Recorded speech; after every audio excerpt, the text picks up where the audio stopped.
Welcome to another episode of Heated Conversations. I'm excited that you all tuned in to another episode. I'm super excited to talk to this coach.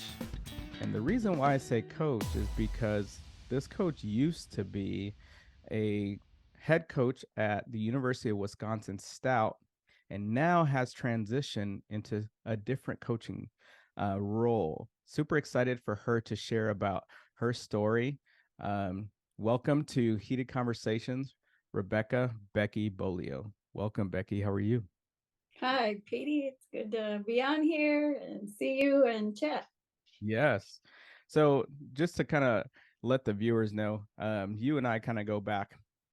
I remember back in 2000, must have been 2015. I think that was the first time I ever got a offer to coach gymnastics, and you were the first one to offer me a position to coach gymnastics. And I was super honored to be able to be considered in that position. At the time, I was coaching high school gymnastics, and I was a high school football coach and track coach. And I had been doing your camp probably for 2 or 3 years, being my crazy, silly self.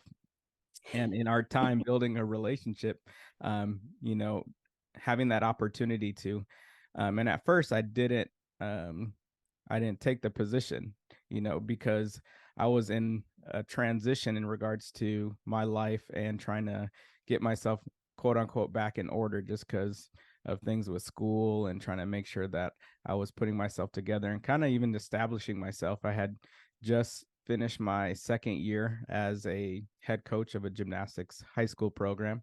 And so that kind of was part of the way that I kind of started getting into college. And it was at your camp that I met Natalie, which ended up being when I started and how I started. So I appreciate our relationship in regards to that, and to be able to have it last all this time, even to this day.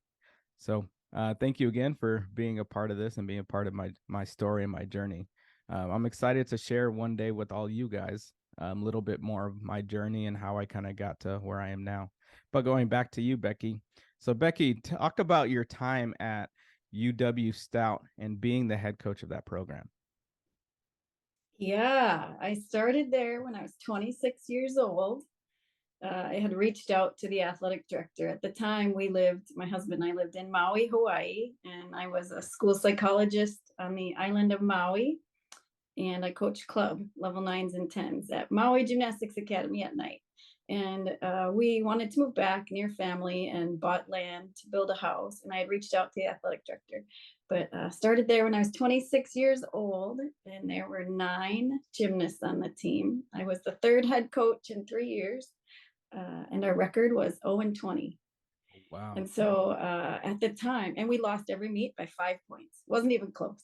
Oh, man. So we knew it was really about like making individual goals and just trying to support the girls and the athletes achieving those.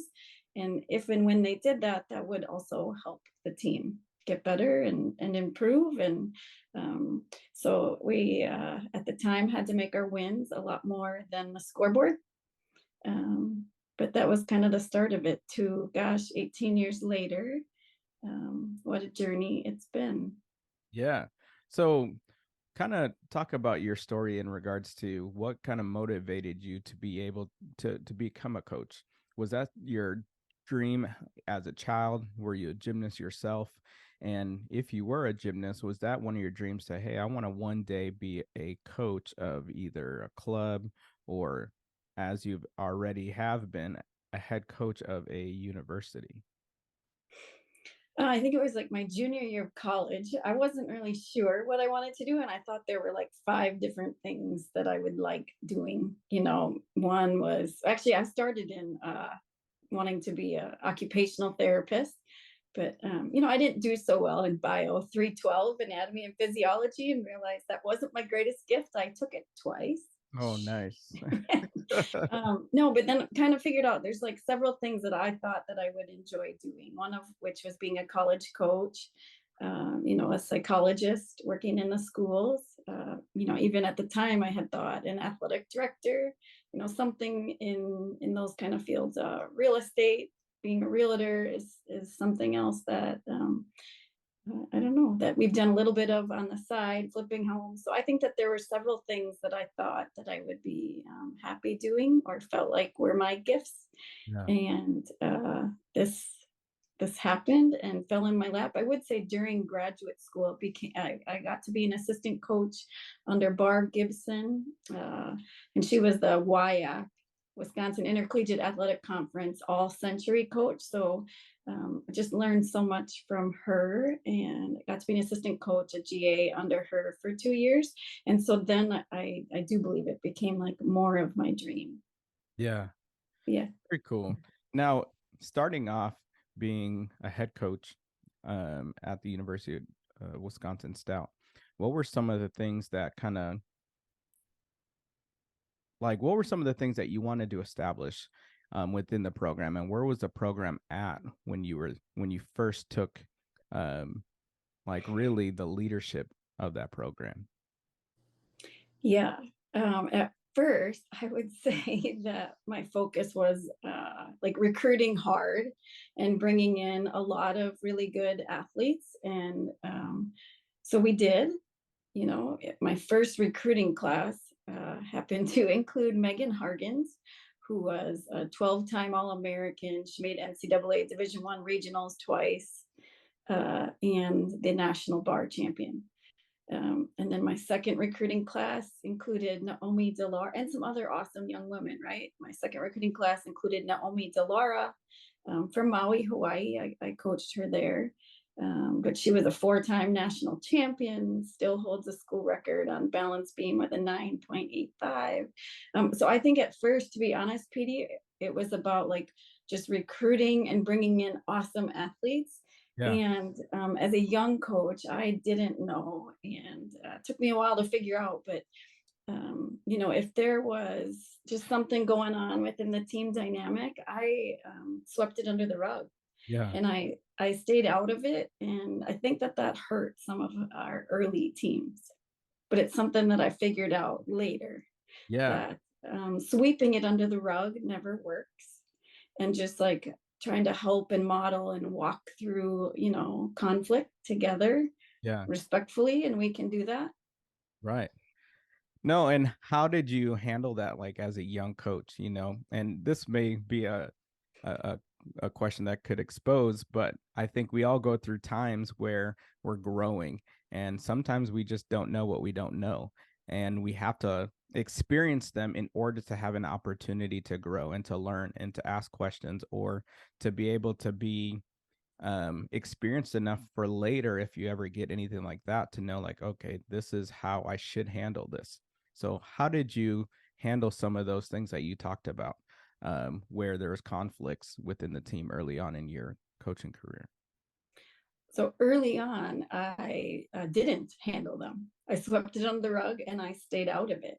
And unfortunately, at times, then the team wasn't as cohesive, and the athletes didn't get to experience that kind of synergy and chemistry and championship culture that's up here. Because I swept it under the rug, I didn't handle it. And so I think they became bigger. Yeah. Yeah, and those were some of my early teams. In what year did you remember the transition of you going from sweeping some of those things under the rug to actually addressing it and helping the team be able to be better? That's a good question, and I can't really tell you when exactly that happened. I think probably somewhere between 2011 and 2015. So I think it took me probably 5 to 6-ish years to kind of figure that out, right? And all out of love and no judgment, but just that if these athletes deserve being able to like walk into a gym and feel that positive synergy chemistry in the air, um, that's, in my opinion, how you get there, is Yeah. to have some of those hard conversations and try to model that and walk through that, with them Yeah. and So for them. right. So talk about what it looked like once you started to implement these things to be able to create those energy and synergy between your teams, and the personnel and your staff, what did that start to look like in your more recent teams, or the times when you transitioned to doing that and addressing those things to the point of when you decided to transition to what we're going to talk about later? Yeah. So I think it depended on the situation, but sometimes it would be encouraging the team to walk through that, whether it's with a leader on the team, but to have some of those conversations. Other times it might be that a couple of us come in the office, and then really, like, almost like I'm a mediator, and okay, and what did you hear her say, and let's summarize it and repeat it back, and how do you feel in that, and really just trying to use like I feel statements rather than like you're this or you're that, and that's criticism, and that's not necessarily helpful. And so I think just trying to help them hear each other, or for me to hear them. Sometimes I needed to listen and I needed to hear them more. So just leaning into hard conversations. A couple of our teams did things like have an honesty hour, and they tried to do it with that type of mindset, like more of a listening session. So they did, but actually, one of our national champions recently, Michaela Boogie, she said this, and it meant a lot to me. But if there's something that a leader on your team or a captain on your team isn't doing that you wish that they would, go do that thing yourself. Go do it. So just and I think really like reminding them that to hold each other to high standards, because they're worthy of that. Like, they're worthy of that. And that's sort of like love and care for them. Yeah, So they did, they have. Yeah. right.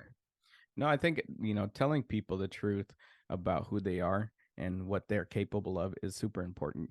I had talked about that in our last podcast with Bray. And we talked about how it's essential when we are with our athletes to be able to speak truth, right? And sometimes they may not see it, and sometimes they may not realize it. But if you do, you speak it into their life until it does show up, until they decide to believe in it. And how I've done that in the past with my own athletes is when athletes are struggling with doing a skill that they know physically and mentally that they can do, but at the same time, they're struggling with it because of whatever is holding them back, or whatever um, fears or process, or even just lack of affirmation of the process that they have taken. Continuing to speak to them saying, hey, you are this person who's capable of doing this. And down the road, we're going to see it. And then when it shows up and that person shows up doing those things, you go back and remind them of the journey that they've taken to get there, and that you have been telling them the whole time you've been the same person, right? You haven't changed. Like, the person hasn't changed. It's just your belief in this person started to show up. And that's why you're able to be at this place now and continue to do that. I'm going to walk alongside you and keep telling you the same thing. Guess what? The next thing you're going to face, I'm going to say the same thing because I already know. Right. But on the flip side, too, if they need to elevate and get somewhere else, you tell them that too. Hey, right now, you are not where I know you can be, just because you are deciding to either not put as much work in, you have certain attitudes, or your commitment is lacking, or whatever it is, or you just might be missing certain components like strength, or a little bit more of shapes or endurance, whatever the case may be. And then you continue to encourage them to move forward, right? Instead of allowing them to settle, saying, hey, you know what, I'm at this place and this is where I'm just going to stay forever. No, we're not staying here. We're going to keep progressing, and we're going to keep moving forward, right? And I think that's super important to be able to do, like you just said, to your teams. And I think what Michaela Boogie has said is really, really crucial. I think actions speak a lot of times louder than words, right? Yep. Um, and we tend to follow what our peers do, right? And so in this age, like from middle school through college, right, they're super influential and super moldable. And it's important that we are, as their leaders, teaching them how to be leaders properly, but also being the examples that they need to how to be proper leaders. Now, talking about that, I hear that recently you have decided to step down from your coaching position at Stout. Is that correct? It is. Now, what went into that decision, and what is this new venture that you're now on? Yeah. So this really started, I'd say, about a year ago. And I heard the quote from Johnny Can, and maybe it's that like sometimes you hear things when you're ready to hear them, right? So it's that most of us spend 20% of our time on what provides 80% of our value to the people that we serve, our family, those that we work with, right? And that was me until age 43, meaning most of us spend 80% of our time on things that others might be better at, could be delegated, or probably should be more on the bottom of your to-do list. Mm. So this last year, I have really flipped that. And each week I put down like a couple of big picture ideas or big picture items, and put those at the top of my to-do list rather than, on the bottom of page 2 and you don't ever find time for them, kind of a thing. And so I'm kind of old school, PD. I keep a notebook, and it's got tabs in it. I put in there, one of the tabs was like big picture ideas Stout, and then just big picture ideas, personal and family. And I would, as I would think of them, I would jot them down and I'd put the next action item or two. And so there was something that I kept thinking about for 2 months, and I didn't do anything with it for 2 months because I always thought I'd retire from UW Stout. I like what I did, and I didn't know how much I would want to travel. So I didn't do anything with it, but I kept waking up thinking about it, kept waking up thinking about it. So after 2 months, I had decided to send one email. And so I did, to John Gordon, who is the New York Times bestselling author of The Energy Bus, You Win in the Locker Room First, Power of a Positive Team, Training Camp, The Carpenter, etc.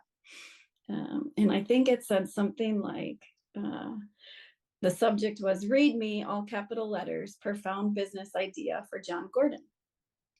And then in the email, I took a picture of the 20 copies of the Energy Bus book. And I wrote in there, the year that our team won the first ever conference championship in school history, we read that book as a team. And then I went on to describe, like, would any of the teams, and he's a speaker, he speaks to NFL, NCAA, SEC, a lot of big name teams.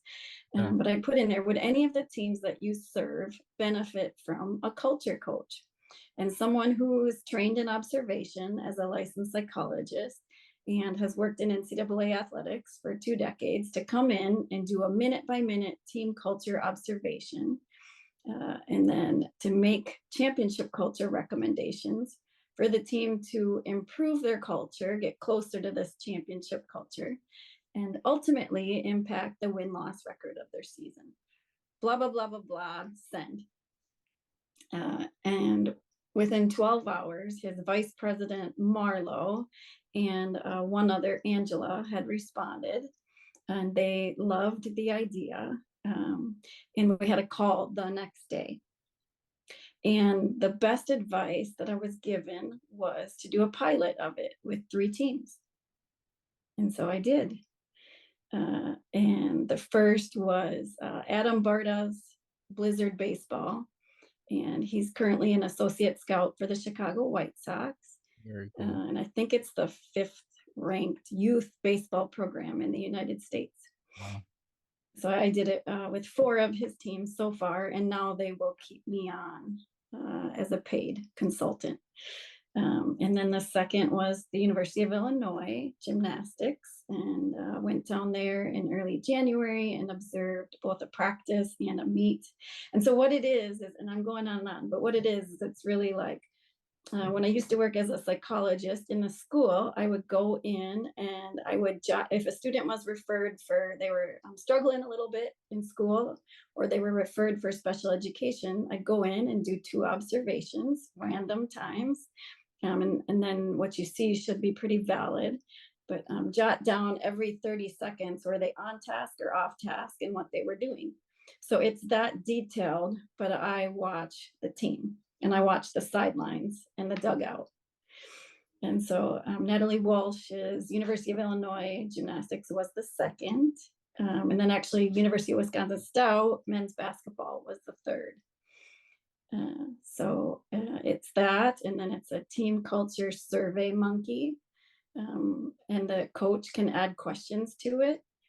And then I meet with the team over Zoom often and go over it with them. And then it's continued consulting with the coach. But what it does is under the microscope, it shines a light on a team's strengths and these areas and opportunities for growth. Yeah. Yeah. Now, how does this look like when you do this on a practical side? Like, what are some of the things that, come out like, and not, you don't have to go into specific examples with certain of the teams or anything that you did, but in generally speaking, sorry, what would be some things that you would notice? Would you notice things like, there's too much side conversations when the coach is talking, or there isn't as much work done, or there's, gossiping? Like, what are some of those things? Or in a good culture, like there's camaraderie, there's people who are attentive. Like, what are some of those things that you kind of look at or observe? Yeah. And really I'm observing and documenting just everything, like literally everything. And then the blind spots reveal themselves. So some general things that I've observed, on a baseball team, for example, maybe one of their top players is the last one to start warming up, or might take the least amount of cuts, swings in the batting cage. And then again, sitting 3 seats over from the dugout, sitting watching the dugout the whole time for 7 straight hours. You might notice an athlete who's sitting way at the end of the dugout on his own. And then the next inning, he's sitting down at the other end of the dugout by himself. And, maybe that occurs 5 innings in a row. And again, all out of love and no judgment. And I think there's opportunities there. So in my opinion, when that athlete like gets more involved and physically puts themselves like in the middle of the team, it's going to they'll be more in the present moment. When they care about their teammates at bat as much as their own, it'll take the individual pressure off of their shoulders. And in fact, their own stats will improve, in my opinion. So that might be something. Other teams, it could be some leadership development series. And so I recommend Jeff Jansen's leadership development books, and there's some opportunities there. So what are some of the results that you've seen so far, like ones that you from your observations and some from the consulting that you've done from some of these teams? Have you seen any of these teams improve in their records or their scores, or athletes improve in their personal performances, anything like that? Yes, and that's what's been just jaw-dropping, right? So I like my why is to inspire and improve the culture in athletics, one team at a time. And I just really feel like if these athletes are giving everything of themselves and spending, 20, 30, 40 hours plus on their sport, that they should be able to experience this championship culture, right? Where relationships and results matter. And it's just like you can feel it in the air and that positive synergy, Yeah. right? And when teams improve their culture, yes, it impacts the win-loss record of their season. which is jaw dropping to me, right? But so and now we've worked with 9 teams, and a couple more have just signed on recently. Yeah. But the teams that have used at least 3 of the culture recommendations, and it's really like brainstorming with the coach and even the team at times. The teams that have used at least 3 of the championship culture recommendations have improved their winning percentage by 61% in the 5 following games. And in year 2, they've improved their winning percentage by 23% over the course of their entire season in year 2. Wow. So it's pretty good. And yes, things like strength of schedule and other things will impact that. But the coaches that we've worked with have attributed some of their team's improvement to like these culture coaching. Yeah. Now, what Yeah. impact does this also make on the coaches? Because are you also observing the coaches? Or are you only observing the team, like the players, the athletes themselves? Yeah. No, I just observe and document all of it. Um, yeah. And so at times it does give opportunities for the coaches. And I would say the way that I describe it as I meet with these coaches is, I'm going to throw out some out of the box ideas for you and your team. And this process is designed for you to find your own right answers. So I trust that you'll figure that out. And some of these they'll think, yes, that's us and that's me, and we need to hear this, and we should try this. And others might be out of the box, and they'll know that we're not ready for that right now, or that's not right for my team right now. Yeah. Yeah. Now, how do you some coaches respond to some of your feedbacks, especially if it's directed towards them? Because I think in doing this, sometimes if they're going to have you come in, they want to know, one, you probably know what you're talking about. Two, if you're going to expose me, I may not want you in, because sometimes that's not something we want, right? To be able to be exposed and feel like, hey, maybe I'm not the problem. I brought you in, or I'm bringing you in to look at my team, not me. So how do you handle that if you've had to handle that? I have, yes, and I can tell you, I met with a coach in the Big 12 who they now signed on for the Premier Culture Coaching Package. Um, but just like leaning into those hard conversations, and because I don't think that they bring me in to be a yes woman. They bring me in to help them, right, and walk alongside of them and help them find their own right answers. And I think it's like such a changing dynamic in athletics and ncaa athletics in 2023. So what worked 4 years ago and 5 years ago, many of our athletes want to be led differently right now. So I have, and then it's just building that trust, that the feedback only goes back to the head coach, and I only share lessons or stories with other coaches when that coach has given me the approval and the okay to do so, right? But other than that, it just needs to stay like confidential with that team. And yeah. Now, do you work with individuals on some of these teams, like on a one-to-one basis? And if you do, is that a coach's recommendation of the program that you're working with?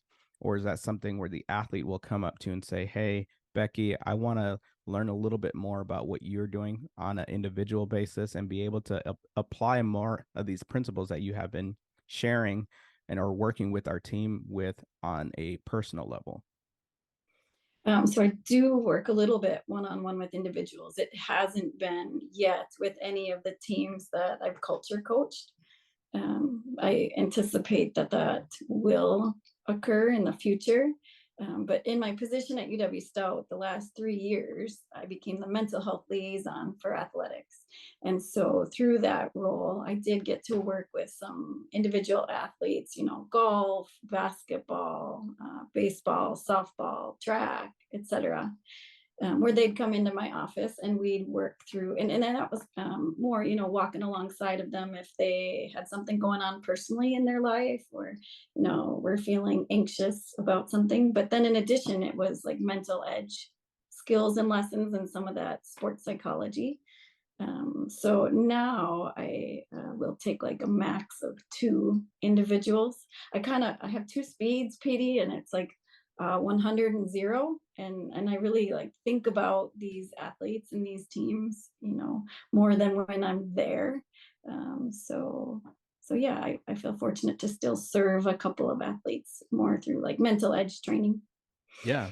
Now, is your target, athletic groups specific to just certain sorry, hold on one second. Let me pause this. All right. So, um all right, so what I was asking, the last question I asked was, um are you only working with like certain athletic groups or like athletic teams? Is that like, do you target only gymnastics or baseball, or is it all sports, and is it across different levels? So like you're saying, the club baseball team, like do you work with club gymnastics teams or club soccer teams, professional teams, collegiate teams? What is the range that you work with? Yeah, I'm open to working with any of the teams. Yeah, across all sports, really. Like what I feel like my greatest gift is observing the body language, behaviors, words, actions, documenting that. And this type of minute by minute observation doesn't exist yet in athletics. But no, across, I think it'll be mostly college. I've done some minor league, professional, and we'll continue with the Blizzard baseball, which is youth, so really across. I run the Minnesota Blizzard baseball program. We just celebrated our 20th year. And one of the special things that's happened this year is that I had a chance to be a part of Becky Beaulieu in her culture coaching. And with the amount of teams that the Blizzard program has, what's really important to me is that we have coaches that impact kids' lives as well as develop them on the field. And for a business owner and a head coach, there's just times where I can't get to everybody. And it's really important to me that we have guys in our program, coaches in our program, that can teach the game, but then also be a part of the kids' lives and lead them off the field as well.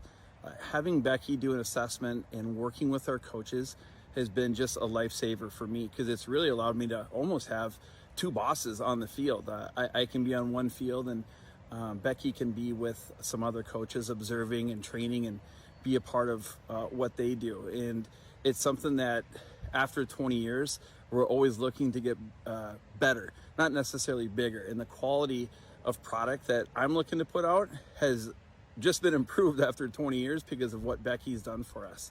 So if anybody's looking to be a part of improving their coaching staff, I would highly recommend Becky and her staff and her company. Yeah, Awesome. the age range and all sports. Very good. Because I know, at least on, this platform, where it could reach out to a lot of gymnastics clubs, especially clubs, even some colleges, but I think especially clubs, if there's people who are like, hey, I want to change the culture within my own gymnastics team, owners or head coaches of programs, and being able to come in and say, hey, Becky, can you come and do a observation of our program and tell us what things that you see and what things we can implement? So then when they get to those college levels, they already have somewhat of a base that they could either introduce or bring to their teams. And it has like that trickle effect, right? Where Yeah. what you've done has affected a club, which now those kids go and affect the universities or their teams that they're going to be on, and so on and so forth. And then this culture, right, becomes something that really grows across the country, just from doing those types of things. So from what I hear, is that's something that you're willing to do. Of course. Very. So, club coaches, if you're interested, I will leave all her information and how to reach out to her. I think that's something that is super important. I know we talk about this in our own gyms all the time, or amongst other coaches, about having culture within a healthy culture within our teams, but also one that really challenges our athletes, challenges them to be able to grow as people, to grow in the sport, and to learn how to be able to become better. And I think this is one area, actually one of 2 areas, that I feel are missing in gymnastics. Is us as coaches aren't always we don't have degrees in psychology, but yet a lot of the times that is something that we're dealing with and having to deal with, but we may not be equipped to understand how to properly handle things. And having someone like Becky come into your program and be able to help you with that and to teach, you and teach your teams and your coaches and your owners how to be able to create healthy culture so that your athletes have a great experience and are able to meet their goals besides gymnastics, I think is very important. So Becky, I appreciate your time and being here and talking about what you do. What is the name of your new venture and your now business and what you do? Yeah, so it's Championship Culture Coach, and the website is .com, and it is live as of last Friday. Yeah. Awesome. And is it easiest to just go on that website and be able to just fill it out and set up a booking or consultation, anything like that? Yeah, there is a single session culture consultation option, like a 1 hour, and that's something that I think any team or business owner can afford. And then we are going to take on 15 teams in 23-24 and 15 teams in 24-25. So there's different culture coaching packages to just show up and serve them. But no, I feel just excited to serve more teams. It feels like this is what I'm supposed to do. And yeah. Very cool. No, I think this is awesome. I think this aligns similar to what I'm doing in regards to the mission and the purpose, because heat performance really is an acronym, and HEAT stands for helping equip athletes to transform, which is exactly what I feel like you're trying to do, is helping athletes or people to try to transform into championship culture mindset and culture of how they do things. And in these conversations of heated conversations, which really is clickbait so that you guys can view, is to have these type of conversations. Some of them may have disagreements, right? And as you had mentioned, sometimes you may have that when you're doing these consultations and telling people kind of what areas they need to grow in, but also having these healthy conversations. And that's what it's about. I think that's what's going to move the needle forward, is having healthy conversations, but also finding healthy solutions. And some of them may not be where we agree. We may agree to disagree. We may disagree to disagree. Whatever the case may be.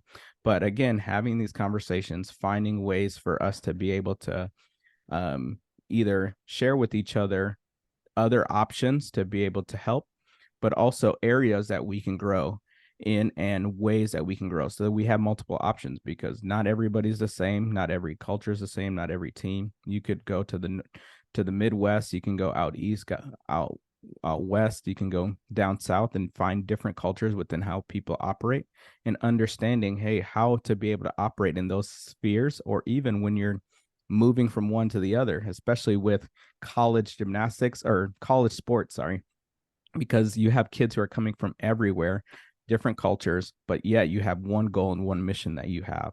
And how do you get all those people on that same path? Yeah. So Yeah. And is it working for you, or what is working for you? And if it's not, is it time to rethink? I love that word, rethink, but just rethink the mission or the vision or the values. But I think so often in sports, PD, the goal is to win, win, win, right? And I love to win just as much as anyone else. Like if I'm playing rock, paper, scissors against you, I want to beat you, right? yeah, But if the goal is only win, then we likely have this competitive culture, which often the athletes are really competing against each other, yeah, right? Versus if the goal is for them to experience this championship culture, because they're worthy of that, right? They're worthy of walking in and being able to feel that synergy. And then the byproduct is winning. That's a pretty great thing, yeah, right? definitely, Yeah. definitely. Yeah. So to me, it's really about like people and groups of people that want to do something big together and move together in the same direction. Yeah, I love it. I love it. Well, thank you again, Becky, for being on and talking about championship culture, coach, and what you're doing and how that has been a new venture for you. Is there anything that you want to leave with the listeners or the viewers? You know what I was thinking about that is I thought you might ask that question. There's maybe two more like topics that I think are hot topics in athletics in 2023. So maybe I'll leave them with those. One of which is like what's working in athletics in 2023 or what's not. Should I pause? You can keep going. I'll just okay. What's working in athletics in 2023 or what's not? I think some athletes in 2023 they may check out a little bit when coaches consistently talk about this is what's best for the team. You need to do what's best for the team. I think they may check out a little bit, or you may feel a little resistance. So in my opinion, what we're hearing is it works a lot better, like that they deserve to feel this. They deserve to get to be a part of that team. They're worthy of high standards. And when it's best for them to do that, that will also help the team. So we're hearing that works a lot better in 2023. The other thing I would leave your viewers with that is a hot topic right now is leadership and captains versus a leadership team versus no set designated leaders. And again, what we're hearing that's working in 2023 is letting natural leaders emerge, and paired with some leadership development books and lessons, whether that's twice a month if that's what the coach has time for, but letting natural leaders emerge and ebb and flow, as well as more of a leadership team. And we talked to a good Division II football team and a good, actually a national championship men's basketball team in the last couple of years, but they had things like culture captains or culture ambassadors. And, there's 2 from each class, but those seem to be the things that are working. What's not working is the old traditional top-down senior-led team.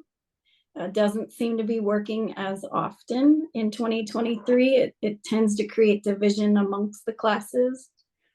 Yeah, so I would leave you with that. But I would say if it's working for you, keep doing it. Yeah. No, sounds good. Well, thank you so much for all those things, Becky. We really appreciate that. And viewers and listeners, I think it's super important that we're able to get to a place where we really learn about our teams and really learn about who we are and the best ways for us to be cohesive and to move forward, to be able to have a great mindset and be able to have a great work ethic in whatever you do, and cohesiveness to be able to move towards one mission. And in that one mission, everybody wins when everybody buys in. And that's the goal, is to be able to have everybody buy in, everybody win. And just like some of the kids say, everybody eats. And so thank you again, Becky, for joining us. And thank you, everybody, for tuning in to another episode of Heated Conversations. Have a great one. See you on the next one. Thanks, Petey.